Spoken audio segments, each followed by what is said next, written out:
Rasul telah memasuki Masjidil Haram dan beliau memulainya dengan bertawaf sebelum sholat.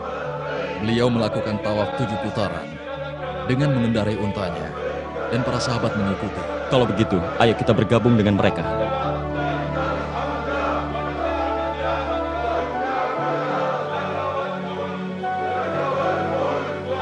Perhatikan Rasul di sana. Beliau mengusapkan tangannya di rukun Yamani dan juga Hajar Aswad di setiap putaran.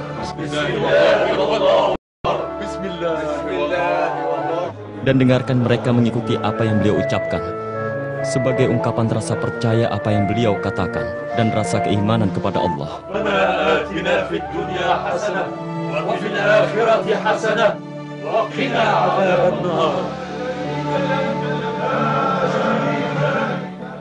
Beliau telah menyelesaikan tawafnya, lalu berdiri di makam kakeknya Ibrahim, bapaknya para nabi. Setelah itu, sholat di sana 2 rakaat. Di rakaat pertama setelah membaca Al-Fatihah, Qul ya ayyuhal kafirun. Dilanjutkan, Qul huwallahu ahad. Di rakaat kedua, Ayo kita tawaf, setelah itu kita sholat. Lalu kita bergabung dengan Rasul dan jamaah haji yang lain untuk melaksanakan sa'i dari Sofa ke Marwah.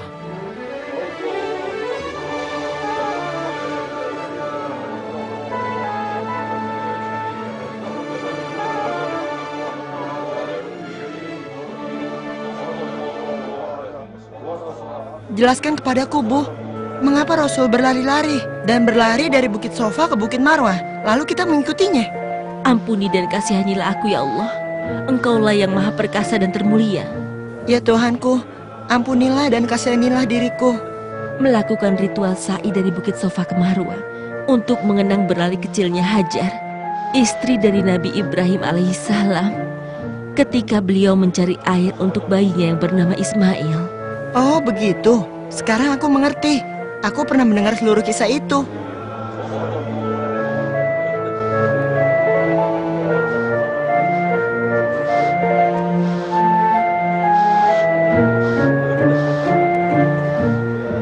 Ayo kita bertahlul dahulu, karena kita sudah menyelesaikan ibadah ihram kita. Tetapi ayah belum kembali.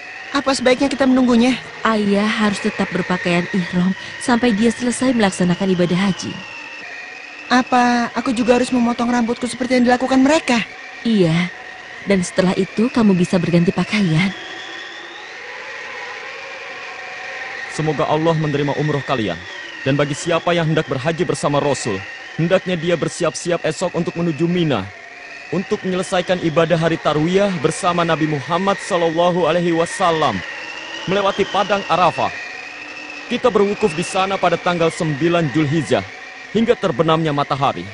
Dan wukuf ini adalah rukun haji yang paling penting karena haji adalah wukuf di Arafah. setelah matahari terbenam, Nabi Muhammad SAW singgah di Musdalifah, bermalam di sana dan sholat subuh di sana. Kemudian berangkat ke Mina dan di sana kita melontar jumroh.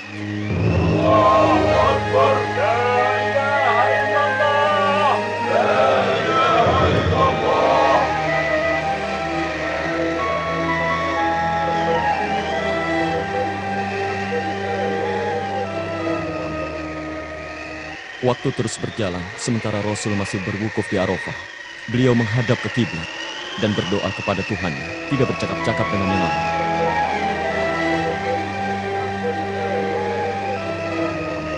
Rasul yang mulia baru saja menerima wahyu dari Allah. Apa bunyi firman itu? Bismillahirrahmanirrahim.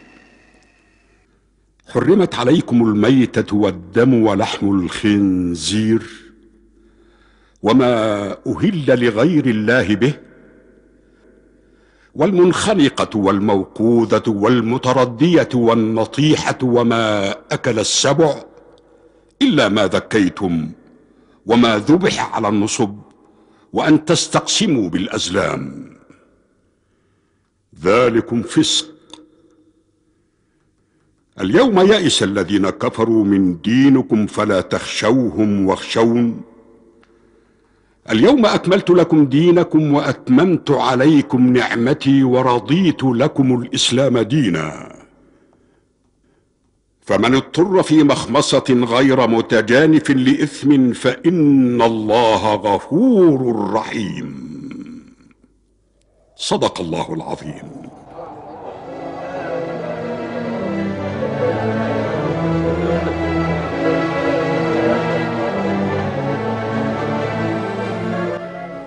Lihat ya, Ya, Rasul sedang turun dari untanya Qaswah dan Rasul sedang memanjat bukit itu.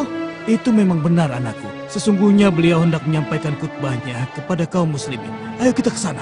Kita harus mencari tempat untuk mendengarkan khutbah beliau. Ayo istriku, kita jangan sampai ketinggalan.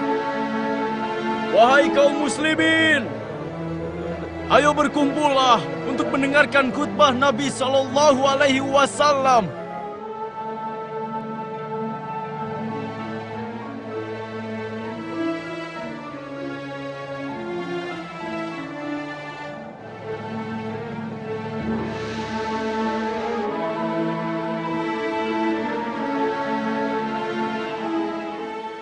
Berdirilah nak, Nabi akan memulai khutbahnya.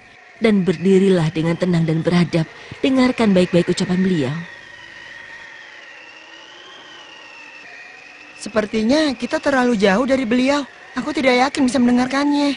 Jangan cemas anakku, nanti akan ada orang yang berdiri di dekat beliau dan mengulangi apa yang beliau ucapkan dengan teriakannya agar semuanya bisa mendengar. Lagi pula lembah ini menghasilkan gema kan, Bu? Nabi memuja dan memuji Allah. Kemudian beliau bersabda, "Wahai manusia, dengarkanlah ucapanku. Karena aku tidak mengetahui apakah diriku dapat bertemu kalian setelah tahun ini dan di tempat seperti ini.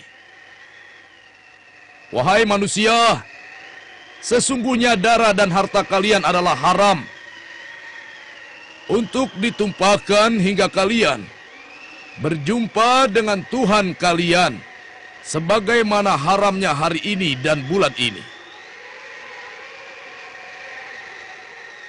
Nabi setelah memuja dan memuji Allah, kemudian beliau bersabda, "Kalian akan berjumpa Tuhan kalian, maka dia akan menanyakan amal perbuatan kalian.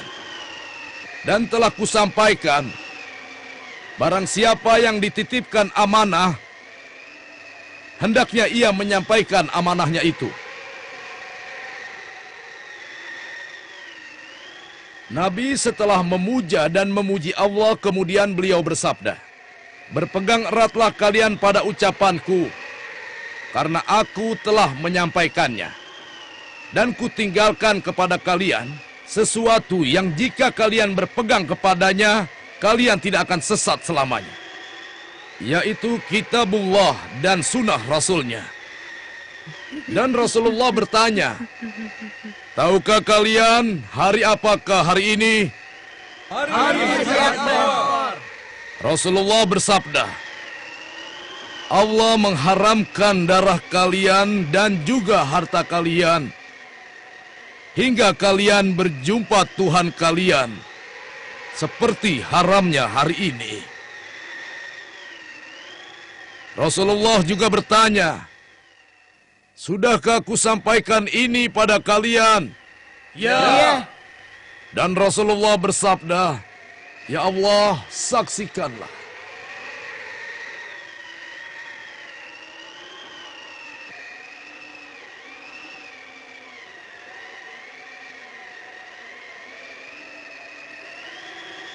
Ibu, Ayah, betapa besar pengaruh khutbah Rasul pada kalian ya. As-Siddiq menangis dan mengatakan bahwa dirinya merasakan risalah Nabi sudah selesai dan hari-harinya semakin dekat. Demi Allah, inilah hujatul Islam yang mana Allah sempurnakan saat itu agamanya. Dan juga Hujatul Balag, yang mana saat itu Nabi menyempurnakan tablignya kepada manusia seperti yang Tuhan perintahkan padanya. Rasulullah Shallallahu Alaihi Wasallam mengizinkan mereka yang lemah fisiknya, laki-laki atau perempuan, untuk berangkat ke Mina lebih dulu. dan melontar jumroh sebelum fajar tiba untuk menghindari desak-desakan.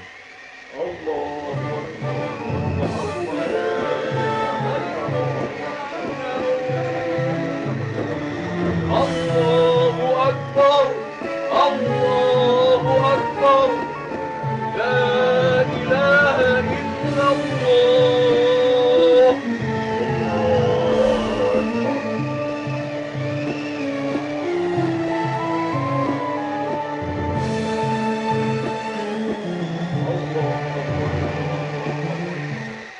Rasulullah bersabda, "Ambillah dariku tata cara ibadah kalian.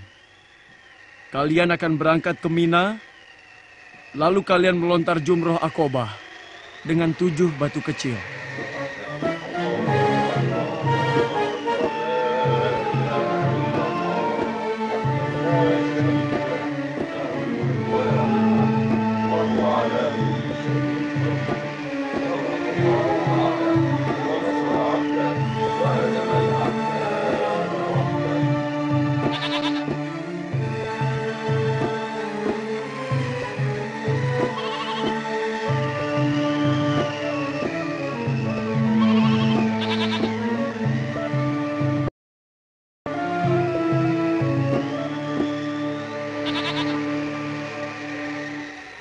Semoga menjadi haji yang mabrur dengan izin Allah. Jauhkan domba ini agar dia tidak menyaksikan temannya disembelih.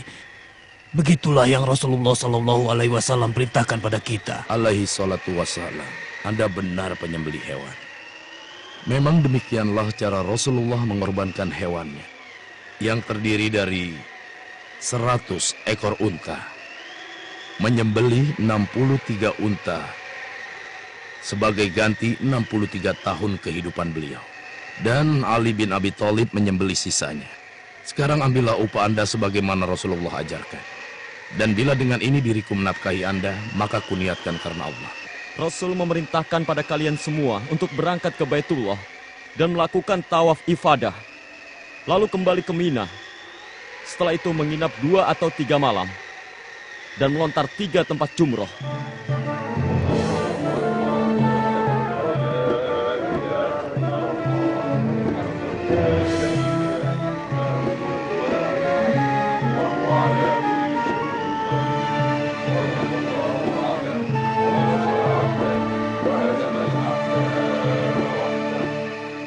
Rasul Shallallahu Alaihi Wasallam telah menyelesaikan hajinya dan setelah ini beliau akan segera kembali ke Madinah setelah beliau menyampaikan khutbahnya.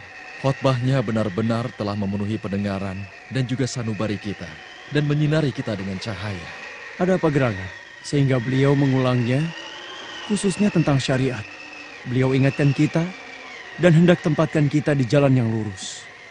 Beliau tidak meninggalkan sesuatu, kecuali telah beliau ingatkan kita dalam khutbahnya. Dimulai dari menjaga amanah sampai mengharamkan riba.